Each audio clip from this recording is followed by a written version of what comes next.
Hello and welcome to 177 Nations of Tasmania, and today we're talking about Eritrea. And many people I've spoken to in Tasmania, when I mention Eritrea, ask, where's that? I've never heard of that country. But Eritrea is a small African nation bordering Ethiopia in northeast Africa. And I think it's important to know that in the last few years, Tasmania actually has had a really growing Eritrean population. And so I think it's high time that we learnt a bit more about it. And I'm happy to have Ruth here to tell us more about it and what brought her to Tasmania. So welcome, Ruth. Okay, so perhaps you could tell me what brought you to Tasmania in the first place?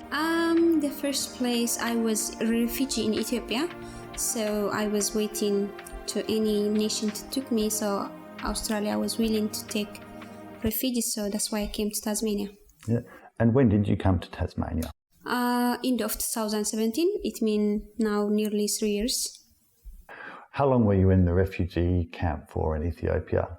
I was in refugee more than 2 years, and I left my country because of religious persecution, and so I had to leave my country with the same age young people like me, and I had to cross the border at night time, and it was quite difficult. But when we came to Ethiopia, in Ethiopia we were settled there, and then we was refugees. And as a refugee in Ethiopia, do you have any rights there? Like, what can you do? Actually, nothing. Just it's a big camp, and you just sit there. I used to work in hospital because I can read and write at that time, so they allow me to work in the hospital. But the money I used to make was not that enough. But because it's okay than sitting. But you can't work like most people had to stuck in the refuge and just wait someone to support them from overseas or something. Or they have this food, they call it, they give you 16 kilo of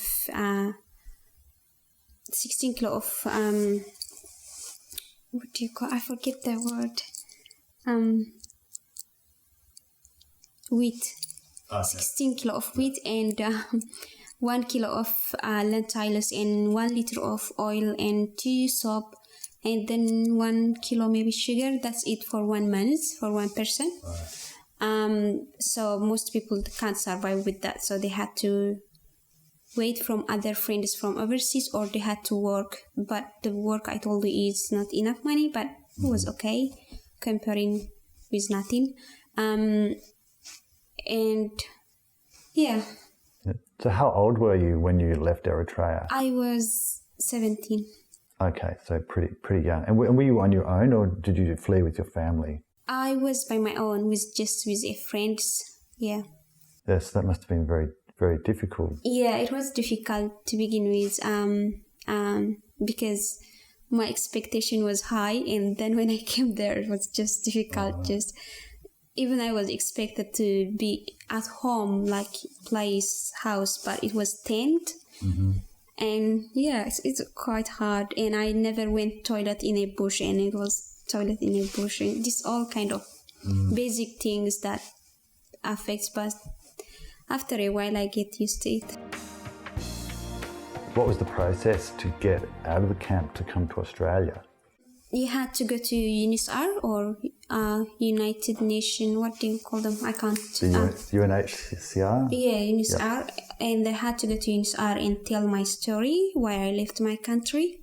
And then they choose, because there are a lot of people there and they tell their stories. So they choose some people to just come here. So, and to wait to tell your story to someone, to the person who's doing the case, it was not easy to find. It was really hard. So it needs determination, because it was every Wednesday they do interview. So I went 3 or 4 Wednesdays to tell my story to the man or to the officer, and I couldn't see him. So one day I decided, okay, And I used to go wake up early, 5 o'clock, to just wait in the outside to him, and he starts 9 o'clock. But one day I thought, okay, when they said lunchtime, everyone leaves. So I thought, lunchtime, I'm not leaving. And I wait there. And he saw me, and I was quite young, and he said, come, young lady, what do you want? And I said, I have things to tell you, but I've been coming here, and I didn't get any chance to talk to you. And he said, okay, come tomorrow and tell him you have appointment with me, because there is people outside. The guard just said you can't go inside without permission. So I said, okay. Then I went. The next morning I went, and he said he have other things to do. Anyway, eventually I get to talk to him, and I did my first interview with him, and I was lucky enough. I got to pass to the interview with another person from UNISR, or another person from foreign countries, not Ethiopian person, another person. So, and I had interview with her, and then I did third interview. Then I was accepted to come to Australia. So you have to do quite a few interviews. Yeah, even in your interview, you can be rejected if your story is not true or something made up. Yeah. So it have to be true, and they question you, to make sure your story is genuine story.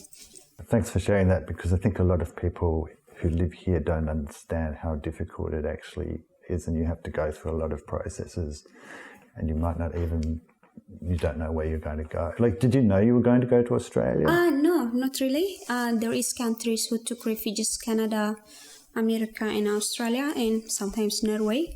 So I was not sure, but I was always hoping maybe I could go to Australia. I was always used to say to my friend, maybe I will go to Australia. And to go to Australia was quite hard compared with these other countries. And people, they wait, like after you do your interview with medical, and just you wait maybe sometimes 6 years after you finish everything. So people, they say, don't say that, it's a long wait. And maybe I wouldn't wait, maybe I'll go soon. I was just positive about it, and so I came to Tasmania, and it was good.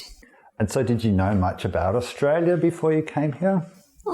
Not really. Why I said I want to go to Australia at that time was when I was very young, I used to read newspapers, and I used to see this kangaroo, and kangaroo was just only in Australia. I used to read that, and I thought it's quite different country, and and the language is English. So I thought, okay, English is good for me because I don't have to learn a new language. I can just build the one I have. So it was, that's why I used to say Australia, and I was lucky. But I didn't have option to choose where to go. It just, they put you where they have spot. Yeah. It is funny to say, but and because I learned English, so I thought to come here is English, so I can just build my language ability. It will be easy comparing with other European countries. So where did you learn English at school? Yeah, I learned at school as a subject, but if it is subject you don't care and you just don't like it because it's just foreign language. But it helps now. And so when did you know that you were coming to Tasmania? End of 2016, they told me, but I didn't know it's just Australia. So I just think Australia was like small place, and I didn't know, like when they told, because we were a lot of people coming here at that time, maybe 6 or 7 people. And one funny thing, I had, for one person, it's just 46 kilos allowed. So because I was by myself, so I didn't have that much kilo to bring, but I have books to bring with me and spice, a lot of things. So I give to one of my friends because she have children, so she have a lot of kilos to bring. And I give it to her, and she went to Brisbane, and I came to Tasmania. So we didn't know this much difference of like.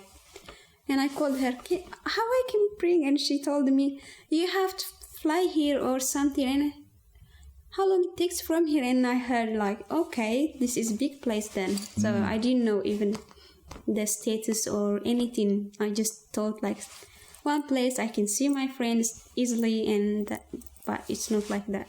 Yeah. And so what were your first impressions of Tasmania? Was it how you expected?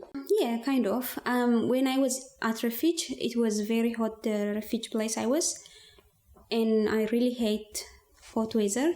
So I always used to pray, if I go somewhere and I can cover myself with blanket when I'm sleeping, that will be good. Then when I came here, it was like that, and I was very happy. I came here, and yeah, it was like the way I expected. Yeah. In some ways. In some ways. Yeah. But what was it like to adapting to sort of new life in Tasmania? What were some of the things that you found that maybe surprised you or that were unexpected at first? You know, it's not easy to come new place without family or friends. To build new life is not easy in any place, I guess. So when I came here, it was quite hard because first thing, I came from very traumatized past, then settling here and start to learn new language, or even though I had English, but it was still difficult. And I had to live with two women sharing house at the beginning, so it was quite difficult. I didn't like it. I just thought, this is when I used to think when I went to Western countries, maybe I'll have my own place for some time. But when I came, I had to share, so it was difficult. But later on, I got my own place and things changed, and I improved my English skill, and I learned driving, so it's easy. But to begin with, it's just you have to depend everything on yourself. Even if I took example about driving lessons, so I had to pay for my driving lessons, and if it's not enough, I had to ask friends from church and asking people. It's just hard when you are new, try to settle. Now I work with people who doesn't have enough language, so I could bring their example, because with me I was okay to read and try to compare with them. But some people, they don't know anything English language, so it is very hard for them. So sometimes they give me their card bank details because they don't know it's right or wrong. They don't know. So I feel like, okay, if I'm in their position, how I could feel, because even though at that time I had English, so I can understand what people saying to me, towards comparing with them, for me was okay. But with these other clients, when I see them, they don't understand. Even when you say nice things to them, they don't understand what you're saying. They just depend on your facial expression and what you're doing. So I feel it's very hard to settle in new place without language. Yep, so finding accommodation and language are pretty big challenges. Yeah, language and accommodation is a difficult thing for them. So especially when you don't drive, it's hard to be in a place. They show you places, for example, but you can't live in these places because you can't drive. So you see, okay, my children's school is here, but bus stop is there. So the best thing is to find a proper house or accommodation for new clients. And I heard from other friend, she lives in Brisbane, and when she first arrived, she doesn't have to go to temporary house, so they put them in permanent house for 1 year. So it gives them time to settle, to know the culture, to improve their English, and then it was easy to move for the next house.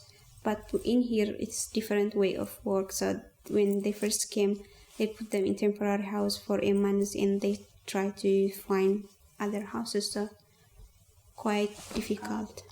What's the plan for the future for your study? I am doing this course to help me to get into nursing because I didn't have grade 12 qualification in here. So I have to show my grades to get into nursing. That's why I'm doing this course.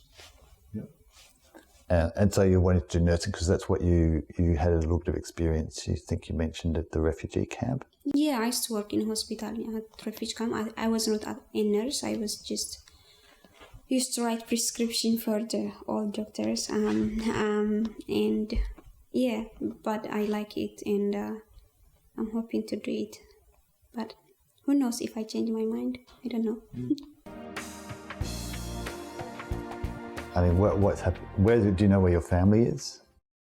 Yeah, I do know my family. I tried to sponsor my brother, but they rejected. So, and I didn't explain why I left. I did explain a little bit why I left because of religion persecution, and we have dictator government in our country. So it is like there is military training back home and doesn't finish. It's always there. It's just everyone had to do this thing. Yeah.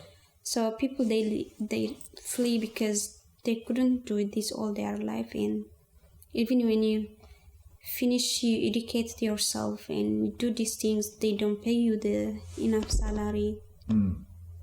So people they leave the country because of this all stuff, because of how I can explain, what do you call if something doesn't finish? Unfinished. Yeah, or indefinite. Indefinite military training. So. Wow. Yep. And yeah, and persecution because of religion, because of other stuff. So that's why people leave the country.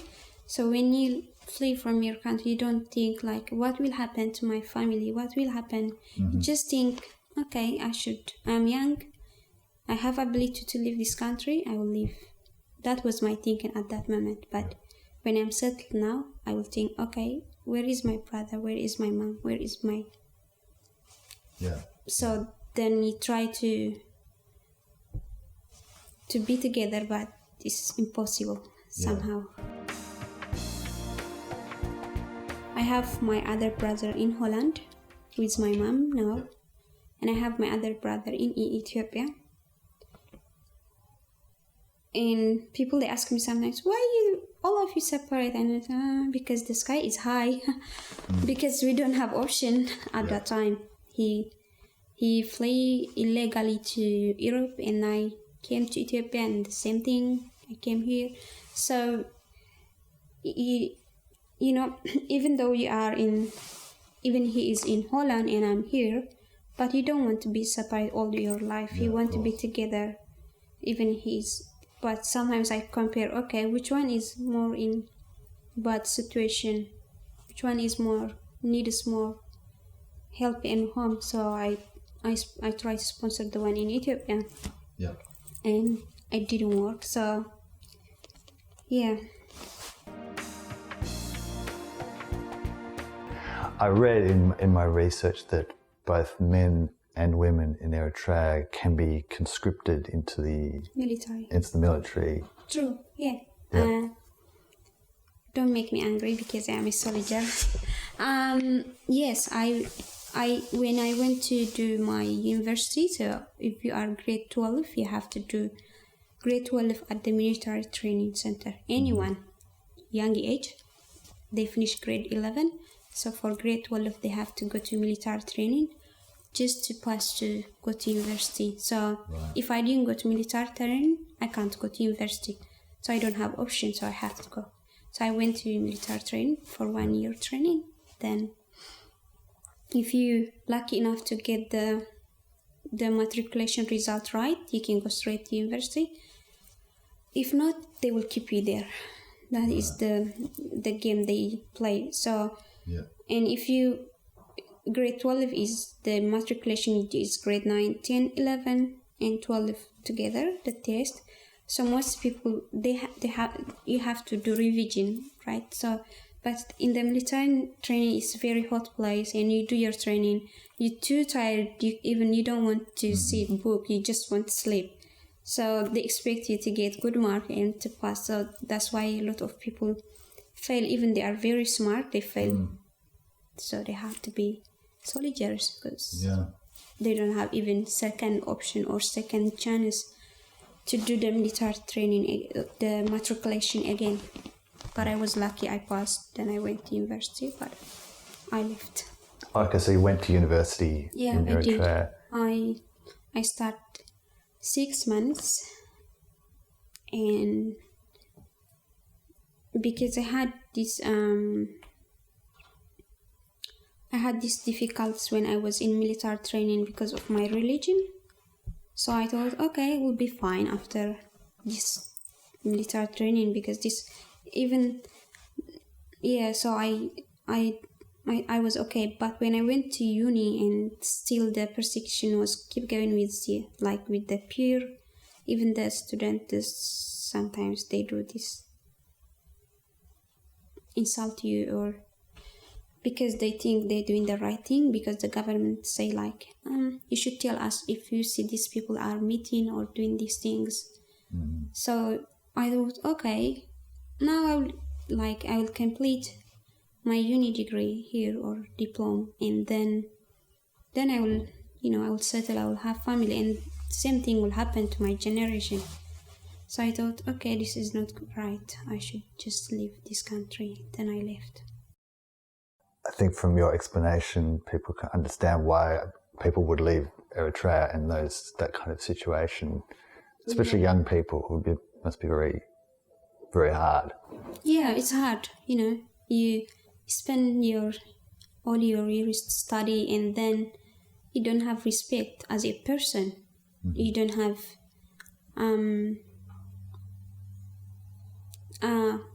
opinion to do anything. You just they insult you because you're Protestant or something. They will just say what they want to say. And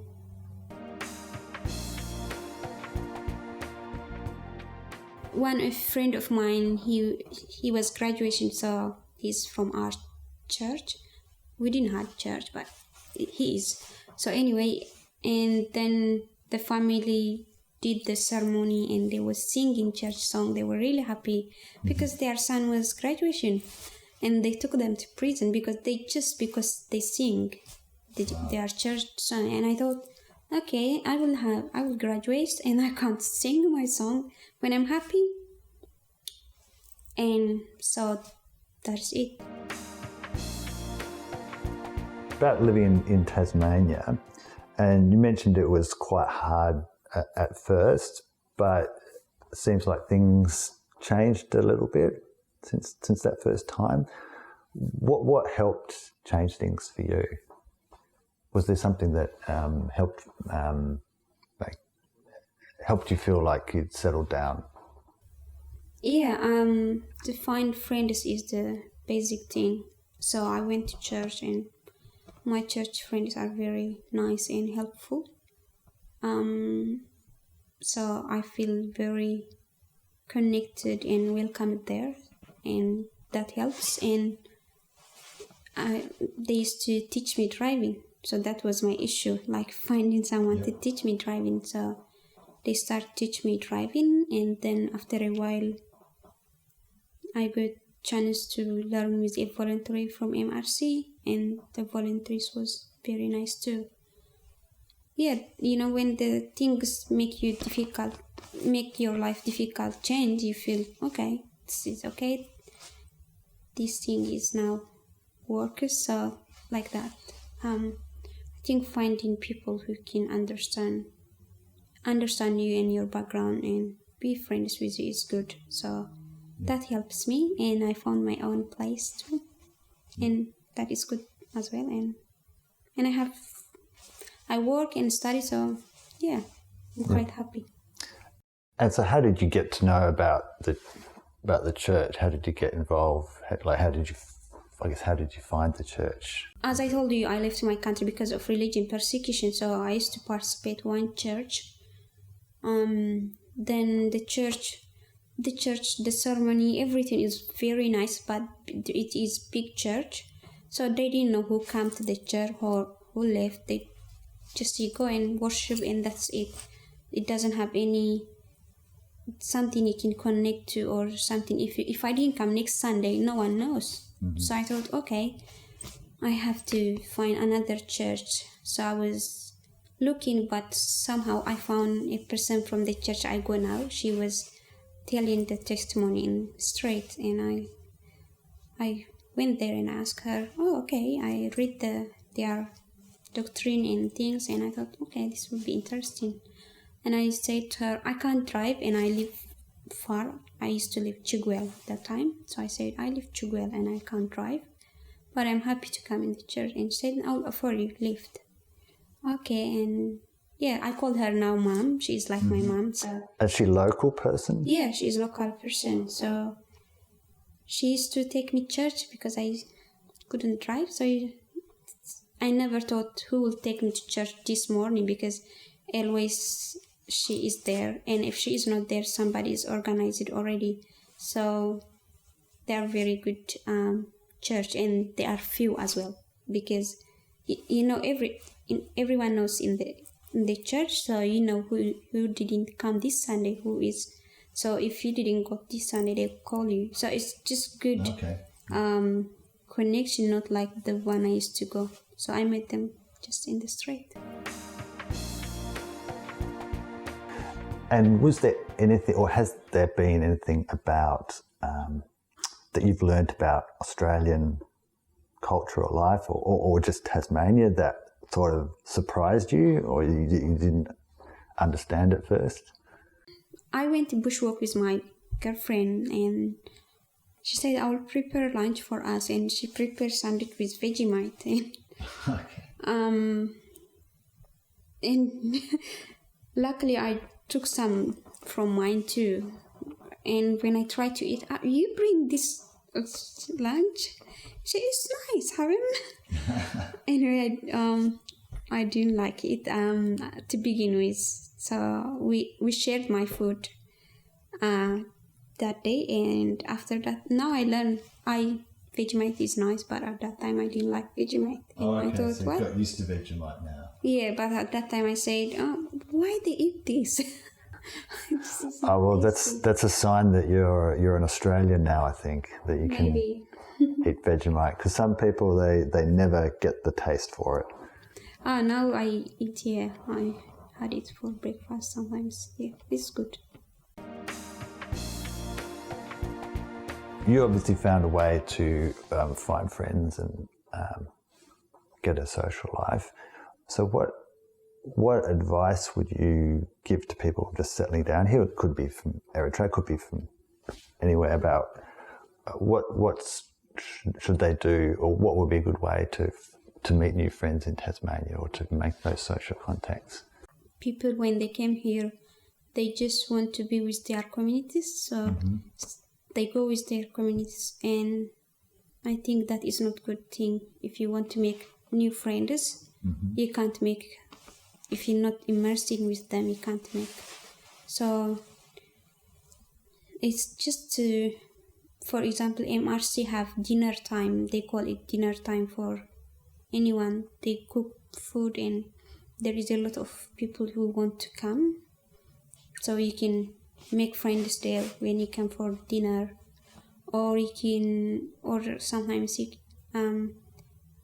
there is voluntaries in. You can go MRC and talk with MRC. You can tell them I have problem settling down and I feel lonely, and then they can find you someone voluntary just to go for a coffee and talk. Or if you don't drive, can teach you driving if they're willing to.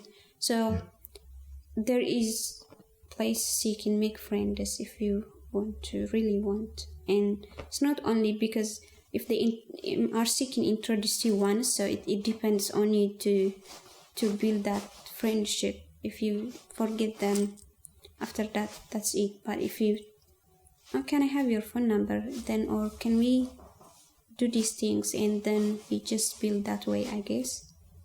And at school, especially the young people are okay with that because they make friends at school. But the middle age and the quite old people could be hard for them. So the better place is MRC on my opinion. And how was it studying at TAFE? It was very good because all are migrants and the teachers are very...